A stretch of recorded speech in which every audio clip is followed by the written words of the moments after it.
Hello everyone, welcome to the HO scale Union Pacific Railroad Evanston Subdivision. My name is Daryl Kruse, owner and builder of the layout, and your host for episode 16 of 2021, which is almost coming to an end. Just a few weeks until after the wonderful Christmas holiday, and we'll be into 2022. But this is where the layout stands as of December 6, 2021. And this part of the layout I've had for a few weeks. Tracks done up to this point here, just east of Morgan. No more tracks laid, but I do have a bunch of bench work in, and I have finished out the drywall and ceilings in this area. So here you can see the L girder bench work, constructed out of 1x4s and 1x2s, and they are attached to the wall with some legs every once in a while. This is a section that makes provisions and makes clearance for the electrical panel. A little bit more on that later. All right, more L girder bench work. This is where the Taggart Mountain is going to be in the Taggart Tunnels. Also a transition to a little bit higher bench work. You'll see in a bit how that's all going to come together. And then of course I did leave provisions for access to the sump pump. It's about a 3 foot by 3 foot area. That's pretty easy to stand in if there's work that needs to be done on the sump pump. More L girder bench work. All the way done to this point here. If you notice, that pole is kind of in the way there. I made a mistake in the drawings where it was located. It actually is more of a problem than I thought it was going to be. I had to kind of make some changes. I did make a cutout here also so that I can get out of the basement in case of a fire. So I should be, there's about 2 feet from the wood to the glass. So I should be able to get out in case of an emergency. Hopefully there won't be any.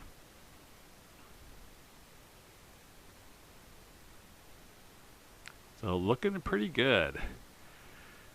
Now a little bit about this section, but first, the reason why I did not post an update yesterday as promised, I was in Kansas City watching my Chiefs play the Denver Broncos with my daughter, who was celebrating her birthday.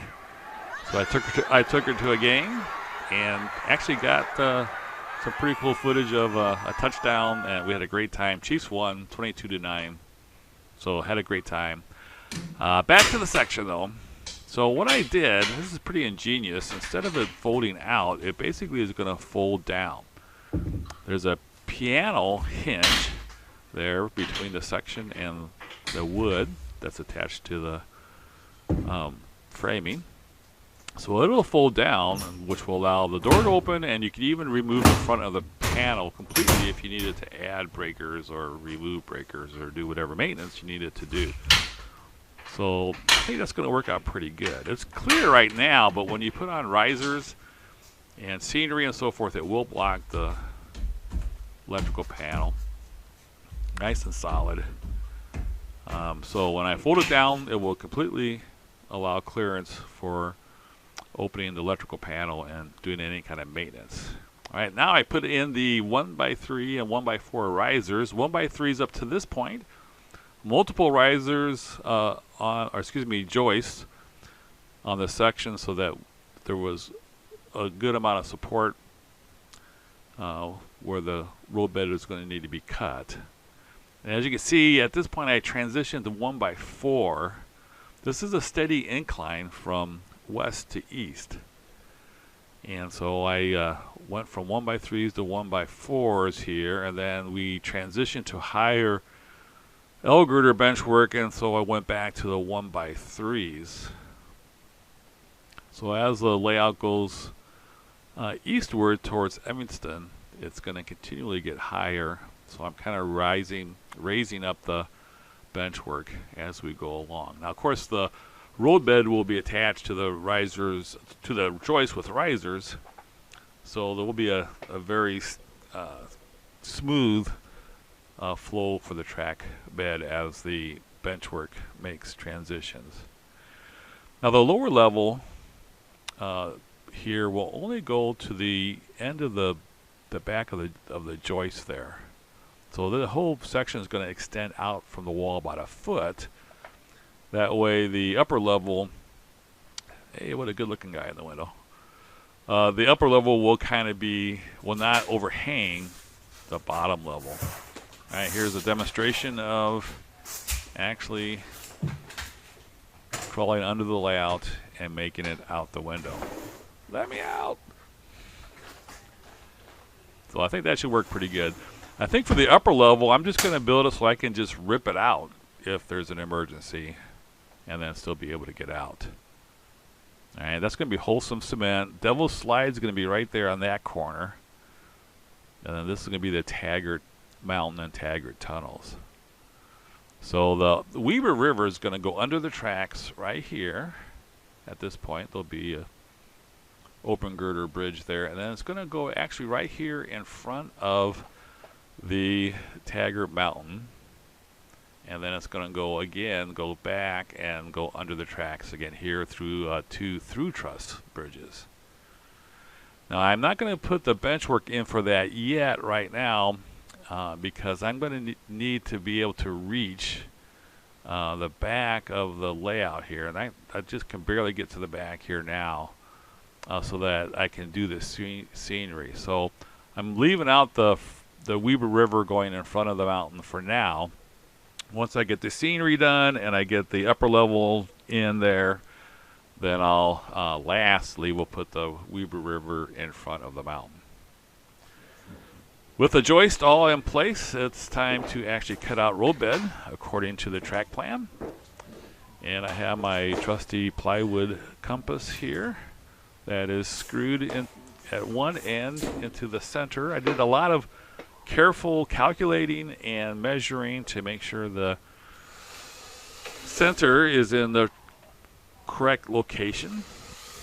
I have two 4x8 sheets of plywood on the floor side by side, and so I'm drilling a couple holes at the right distances, and the holes are so that I can put the pencil in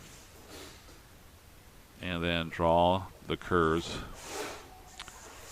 for going through the Taggart Tunnels. Well, this took a lot of calculations, as I said. On the west side of the Taggart Mountain and the Taggart Tunnels, the tracks have a 2-inch separation. On the east end of the mountain, there's about a 6.5-inch separation. Now, when I first drew this, as you can see, I'm not only drawing the center lines, but I'm also drawing where the roadbed needs to be cut. So if you look at the separation on the right there, that's the east side, that's too far apart. And just looking at it, it just looked too far apart. So I remeasured using Google Maps and found out that it was too short. And so now I am redrawing the curves. So right now, when I first initially did it, it came out to 8 inches.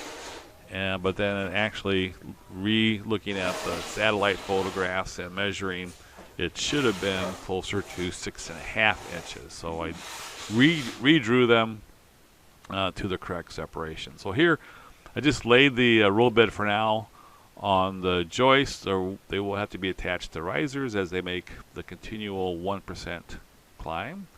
So the main line does a little bit jog to the left so that the track is closer to the wall and there's room for the Weber River to come under the tracks and make a turn towards the Taggart Mountain.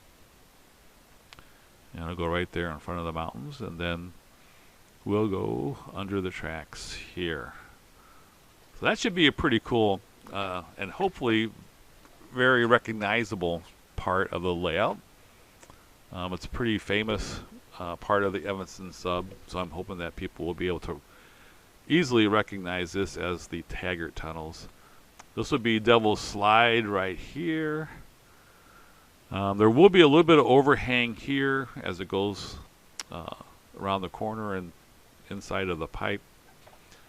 And there's also going to be a West Vaco Trona mine there. But here at the Taggart Tunnels, the upper level is going to be pretty much behind the lower level, so there won't be any overhang at all. So that should look pretty good. Alright, so the river comes under there. We'll eventually go in front of the Taggart Mountain and then make a turn again and go under the tracks here. Now it'll be open girder on the west side and through truss bridges on the east side. So should be pretty cool.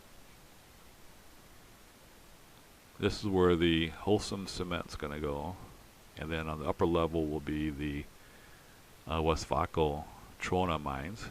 I added a lot of lighting since the last update. Have some LED lights from Amazon. These came out to about $11 a piece, so very inexpensive. They're 6,500 Kelvin, so almost pure white. And then I don't know what the exact lumens are, but it's a lot. It's very, very bright. I think I right now have probably one of the brightest basements ever. And it all looks pretty good. I also, as I said, put in sheetrock and painted the ceiling. So things are looking pretty good. Very soon I'll be able to run trains from the staging yard here, go through Morgan, and then on towards the Taggart Tunnels and eventually Devil's Slide. So by Sunday, I'm hoping that I'm going to have all the roadbed in and the tracks in, and we'll be able to run trains all the way through here. Thank you so much for watching, everyone. Really appreciate your comments, and if you get a chance, please subscribe and continue following updates as we go along. Thanks again. Take care, everybody.